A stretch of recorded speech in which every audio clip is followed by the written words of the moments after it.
Okay mga kababayan, Chris Ulo po at welcome back po ulit dito sa ating YouTube channel. Okay, ito mga kababayan, mga kanalis, pag-usapan ho natin itong social media influencer na ito. Itong vlogger or DDS vlogger na ito. Ah, Miyembro rin ho ito ng Banateros. Walang iba. Palakpakan natin. Sir Jack Argota, mga kababayan. Palakpakan natin gamit ho ang ating mga paa. Yan ang bagay sa kanya. O ito mga kababayan, sino ba ito si Sir Jack Argota, Para sa hindi ho pa nakakakilala, ha? At hindi pa ho nakakaalam na may knowledge dito sa taong ito kung saang lungga ho ito galing. Kilala ho ito, itong vlogger na ito sa social media, especially ho diyan sa Facebook, Ang mga content ho nito mga dati is good vibes at nagko-content ho siya ng kanyang mga ginagawa sa pang-araw-araw. At kino-content niya rin ho yung kanyang mga negosyo dati ng mga vape juice, na kung saan, nung nakaraan, pinakita ho sa social media na sarado na, ah. Hindi malaman kung anong kadahilanan, sabi do'n sa mga post, hindi raw ho nagbabayad ng tax. Oh, ito pa mga kababayan, mga ka-analyze, update ho tayo rito kay Sir Jack Aragota. Kasi nga, bigla na lang ho napunta ito sa mundo ho ng pulitika, naging political vlogger, commentator ho, dito sa usaping politika at napasama ho diyan sa DDS at diyan nga ho sa Banateros. Anong karaan, viral trending ho kasi nakapag-post ho siya ng peking medical records ni Pangulong Bongbong Marcos. Tapos ay biglang nawala sa social media niya account, binara daw ni Meta. Oh, at nabigyan ho 'yan ng subpina ng NBI. Inimbitahan ho siya, in-interview, 'no, kung bakit siya nag-post ng gano'n. O ngayon may update ho 'yan, basahin ho natin. Hmm. Inamin ng vlogger na si Jack Argota na pinost pa rin niya ang pekeng medical certificate ni Pangulong Ferdinand Marcos Jr. Isipin mo certificate pa, kahit napansin niyang may mali at posibleng peke dahil nakasabay lang siya para sa engagement. Naku po. Wala, para makasabay sa uso, sabi niyo. Engagement, sabi ni Argota. Hmm? Oh, sinabi mo ba 'yan doon sa caption, ah, ng ipinost mong medical certificate kuno ni Ferdinand Marcos Jr.? According pa rito sa kanyang pahayag, sabi rito sa ABS-CBN TV Patrol, inamin ni Sir Jack Argota na pinost pa rin niya, ang peking medical certificate ni Pangulong Ferdinand Marcos Jr. kahit napansin niya mali. So, ibig sabihin may knowledge siya na pupuwedeng peke ito. So, pupuwede kang magkaroon ng option na wag ko na lang i-post ito. Pero pinili niyang i-post para raw sa engagement. Naku, delikado ito. Hmm, Lalo na, yang ganyang statement pinirmahan mo na sa NBI. Naku po, ha? Wala ka bang kasamang lawyer diyan? Wala ka bang kasamang abogado diyan? Problema 'yan. Abangan. Ah, nag-aano pa ito, po-post pa ito ng salamat NBI keso ganyan. Pinuntahan daw siya ng NBI sa bahay nila. Binigyan siya ng subpoena, may tawa ng konti. May mga pino-post pa siya na nakaupo do'n sa ewan ko anong diyan sa opisina ng NBI na para bang ano 'no, para bang pinararating niya na parang it's cool, parang cool lang 'to, walang problema, parang gano'n. Tama lang naman yung pinapakita sa'yo ng National Bureau of Investigation diyan, respetuhin ka pa rin, ah, respetuhin ka pa rin bilang isang Pilipino, ha? Tama lang 'yan. Pero hindi ibig sabihin nun, eh, hindi seryoso yung kinakaharap mo. Hmm? Ha? Oh, eto pa, eh, oh. Oh, oh. Ayan pa post din ng GMA, oh. Hmm, hmm. Ayan pa yung picture, eh, oh. Oh, feeling feeling ano 'no, feeling, strong ano? Hmm. Wala, para makasabay sa uso, engagement, Ayan, oh. Inamin ni Jack Argota na sinadya niyang i-post, sinadya raw i-post sa social media ang peking medical certificate ni Pangulong Bongbong Marcos kahit napansin niyang may mali rito. Ayon kay Argota, ginawa niya lamang ito para makasabay sa uso at makakuha ng engagement sa kanyang online account.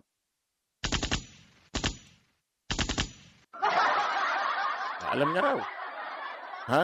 So, ano ito? Ito ba yung sinusubaybayan yung vlogger? Ito ba yung pinag-aaksyahan nyo ng wifi, net? Ha? Na buwan-buwan nagbabahay kayo sa internet? Ito? Itong vlogger na ito? Pakinggan nga natin yung kanyang interview sa mga reporter. Pakinggan natin. Hmm. Ito.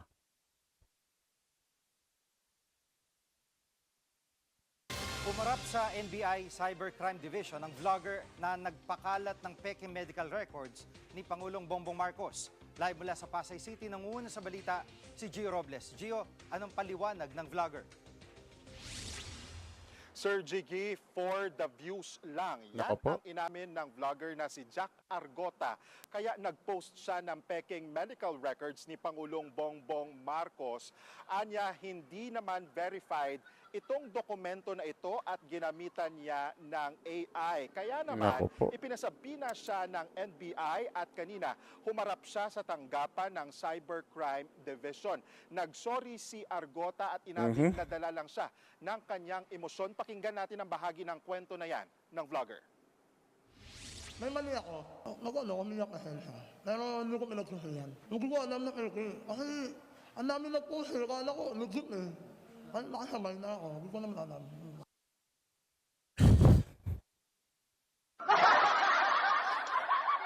Ayan ho ang pag-amin ni Jack Argota, isang DDS vlogger. Nakakahiya ito para sa mga DDS, no? Nakakahiya ito para sa mga Duterte. Nakakahiya ito sa Banateros. Nakakahiya ito sa SMNI. SMNI, ito ba yung kinukuha yung, ewan ko, ba trabaho niyo sa inyo? Kasi, hindi naman mga ano ito, hindi naman mga legit na news anchor ito. Ano ba tawag nyo rito? Ha? Host sa programa, ganon? Kasi itong si Jack Argota, may trabaho dyan sa SMNI kasi kasama ho ito ng Banateros. Di ba? Ando doon sila. Kung sino-sino mga ini-interview. SMNI, ito ba yung ano nyo? Ito ba yung tao nyo na nagtatrabaho dyan sa network ninyo? Ako nahihiya. Banateros, banat ba? Ano masasabi mo? Ha? Kung ako pinuno ng grupo ninyo, sisibakin ko to, tatanggalin ko to. Nakakahiya, oh. Oh? Nakakahiya. Isipin mo, ako nga, hindi ko kilala to. Hindi ko tropa to. Hindi ko kasama to ah, sa pagtatanggol sa gobyerno kay Pangulong Bongbong Marcos. Hindi ko kaibigang vlogger ito. Pero nakaramdam ako ng hiya, eh.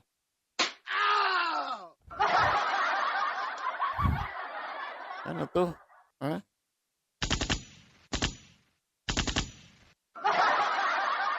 Nasabi nyo rito, mga DDS? Ha?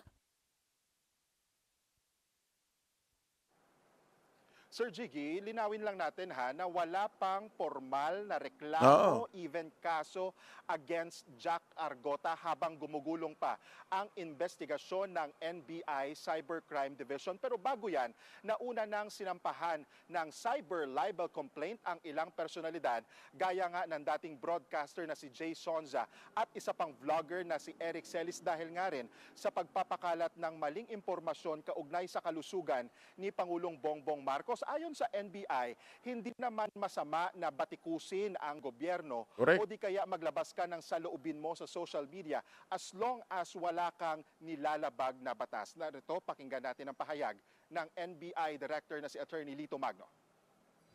Again, ang basehan is yung kung ano ang i-share mo. Ang nakalagay po kasi may mga data privacy yan, may unauthorized or alleged fake news. At Gio, may pahayag na bang Malacanang tungkol dito sa pagkakasabpina kay Argota? Jiggy, ayon sa palasyo o nanindigan ang palasyo na may mananagot sa Nako. pagpapakalat ng fake news laban nga sa Pangulo. Anila, hindi natatapos sa paghingi ng sorry ang isyu na ito. Pakinggan natin ang pahayag ng Patay. Malacanang. Hindi po kasi ginagawang biro ang pagko-content. Lalo na kung makaka-apekto to, hindi lamang sa taong ginawa mong subject matter sa iyong content, kundi sa buong tao, sa buong mamamayan na maaari makapanood ng inyong mga fake news. Sa mga kakapanood lang po sa Free TV at online, inyong napakinggan si Palas. Ayan ha, mga kababayan, hindi lang daw dito natatapos ang paghingi ng sorry. Kasi ito si Jack Argota, humingi ng sorry. Aminado siya, alam niya, may knowledge siya na peke ito.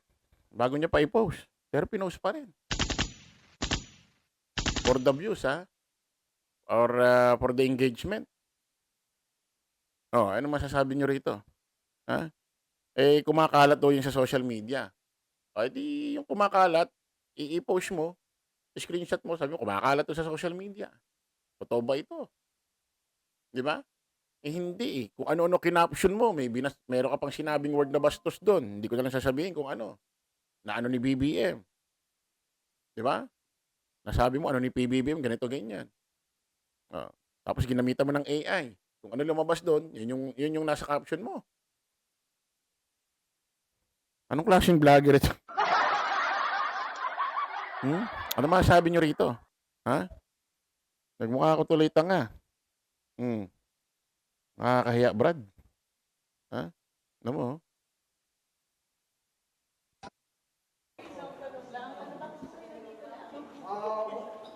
Papaliwanag lang. Okay naman. Ano po ang hindi siya lang ano paniwanag niyo? Are you denying or Nilaban ko, ako, makawalang loob ko. Kung ko lang namin. sisisi ka ba doon sa Pinoy? Pero may pagkakamali ako na nakinig ako. Na nakatulong ako na mapuro bugso lang namin ang pangiranin. Pag-aralan mo rin kung may katotohanan ba o wala. Ano daw? Hindi ko maintindihan.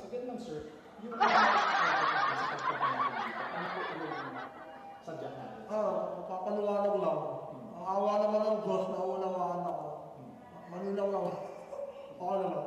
Pero sir, yung pinost niyo po na med-cert ni President Marcos, ano po yun sir ginawa? Kumalat lang yun, ilang araw ko na nakalagulong tayo. So, marami lang comment na nagtabukaan ako. Sabi sa akin, ano sa iyo rito? Kaya ako, hindi ko mabasa, malabo. Pina-enhance ko. Lumilaw, pagka-enhance naman, lumilaw naman. Mali naman yung taon, kung ilang taon na si President Marcos, kung kailan niya, mali. Yung araw, mali yun. Pag inaban namin sa korte, panalo ko yun. Para sa kanya. Parang kailan pina-enhance it? After you posted or prior to your posting? Nung na-post ko na, alam mo bago ko i-post. Bago mo po. Kasi nalalabuhan ako. Pero pinost mo pa rin sir kahit nakita mo na parang mali yung information. Oo, para manito rin sila. Ay, ano pa? Hala ka. Bakit niyo pinost? Kasi, wala, para makahabal sa uso. Masabay sa uso. Sabi ng reporter, kahit alam nyo gano'n, kahit alam nyo mali, pinost niya pa rin. Pinost ko pa rin for views, for the engagement. Benefits para sa'yo. Habang niloloko mo yung mga supporter mo, nakasubscribe sa Facebook mo. Habang sinisira mo si BBM. Anong klaseng tao ito? Anong klaseng vlogger ito? Hindi narinig? For the engagement. For the views. Benefit sa kanya yun. Habang niloloko niya yung mga nag-like, nag-comment, naniwala sa kanya. Habang sinisiraan niya rin si PBBM. Isipin mo, medical certificate. Ginanon mo. Ano nangyari sa iyo? Nakakahiya. Ha? Okay namin niya. Akala niya siguro ngayon dyan lang natatapos yan. O, abangan ho natin kung ano magiging desisyon ho ng National Bureau of Investigation dyan. Ha? Ay, malamang yung ginawa niyang statement dyan, na ganito ganyan, kaya ako nakiuso lang ganito ganyan. Isabi, umaamin siya, mali siya, pinirmahan niya yan. So, pwedeng gumawa ng rekomendasyon ho itong National Bureau of Investigation or sila pwede magkaso mismo rito. Dahil presidente involved dyan. Didesisyon na nila yan. Abangan ho natin sa mga susunod na araw, mga kababayan. Tsaka napansin ko, parang wala malang sumama sa yung isa kahit sinong vlogger, no? Para masuportahan ka man lang. Ha? Kahit isa man lang miyembro ng Banateros, wala man lang sumama sa'yo. Kahit di na Banateros, kahit isang DDS vlogger lang. Masamahan ka man lang, wala. Nangyari.